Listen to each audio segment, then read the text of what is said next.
about conjugal visits? Could you have had them in theory? No. No, I don't think that's a real thing. That's not a real thing? Not that I know of anything about. Certainly isn't something that could ever happen where I was staying, because these guys have wives. Furlough was a thing that they could give you. They could give you like they could basically let you out of jail for a little while to go have some fun. It's what it seemed like to me. I think the purpose of furlough would be like, all right, you leave. You've got 72 hours to be in that prison in Florida where you're being transferred to. You better show up now. Don't be late. And they do a thing like that. And they do like work furlough where they would just get out to go do a job or go to work. But they didn't really give that up, like the recreational type of furlough at the prison I was staying at. Guys real pissed off about it. Yeah, I can imagine you. Guys, I've been here for 9 days. I'm going crazy. Can I get 3? Can I get 3 out for the weekend? Yeah, and then of course, guys would go fuck their girlfriends. You know that's the goal of furlough. Like that's what they want to do. Yeah, makes sense. Yeah, but in the visitation room, that's where a lot of stuff got smuggled into the prison. You know, they would hand off a cell phone or hand off tobacco or drugs or they're being watched, right? So they had to be. So there was no smoking in this jail.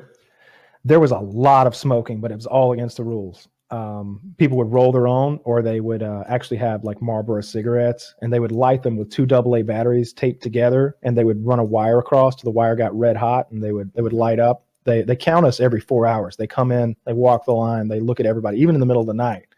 They sort of flick a flashlight at you. They don't shine in your eyes, but they illuminate your little cube that you're staying in. And we know when they're coming. So as soon as they leave and walk out, we know they're not coming back for 3 or 4 hours. So everybody would go to the bathroom and smoke. I was saying the prison guards' priority was the count. That was the thing. All they really, really want is for you to be where you're supposed to be. Everything else is a little casual. They know you're smoking, right? They walk by. Now, the place stinks of cigarettes. Yep. Not a top priority. Just so long as you're where you're supposed to, even like not hurting each other. Kyle said wasn't their top goal. Their goal, you be where you're supposed to be. And it don't mess up the count. They get very angry about messing up the count. But if you're in the shower when it's time for them to count you, that's a real fucking problem. There would be screaming and threats, and they might throw you in solitary confinement for a couple days. More than likely, they're going to scold you a little bit, and some prisoners are going to come around later on, and they're going to threaten you a little bit. I saw that happen, but it's because they count you, and if it's not right, that means somebody's not fucking here. They've escaped, so they count you again. And if it's still not right, somebody has fucking escaped, and there's going to be some phone calls that have to be made. And if they make these phone calls and the APB is put out an escaped federal prisoner, and then all of a sudden you come out of the fucking toilet and you're like, I was constipated. What am I going to do? You have made a lot of people look bad.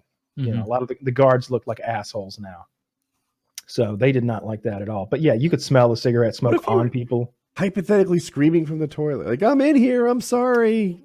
Sorry. That works at night, but not during the day. You're supposed to be in that cube, silent as a mouse, standing. Okay. So it's scheduled counts. Yes. Okay. Yeah. So it's not like it snuck up on you. You No. saw it coming 4 hours away. No, there's no sneaking at all. Like I was telling them last show, like they walk around with this big keychain that like goes from like sort of just right of their crotch at the belt line to sort of like just by, it's sort of like a chain, you know, with a bunch of keys hanging from it. That sort of the middle of the chain hangs around about where your hip pocket is. So the other ends are kind of one kind of on the back right of your belt and one on the front right of your belt, and it jangles everywhere you go, like you've got jingle bells on you. They intentionally jingle it. Did you say? Yeah, they put extra shit on it so it's extra jingly. Like it's not just keys. It'll be like little like coins and stuff. Like 37 all kinds pieces of flair in your prison. Yes. And the whole point it is could be like 5, but it should be more. It's so that you can hear them. And they want you to hear them and to get your shit right when they come by. And that way, because if they see you with some cigarettes or something, now they have to do paperwork. Now they got to handle the situation. And also if they see you with it and they've been jingle jangling, you're literally disrespecting them to their face. You're saying, yeah, I knew you were coming. What of it? You know, Yeah. you're rolling. They're gonna fuck you up then too. You'll be in the solitary confinement for a couple of weeks, and they'll fine you $50 or $100, and they'll take away your commissary privileges and your phone privileges, and they'll fuck you up. Did you find yourself in that predicament? No, I didn't do shit wrong. I didn't smoke. I didn't drink. I read like just read 15 up. fucking books. I just Were bided they my making time. were they making PJ in there? They got real alcohol.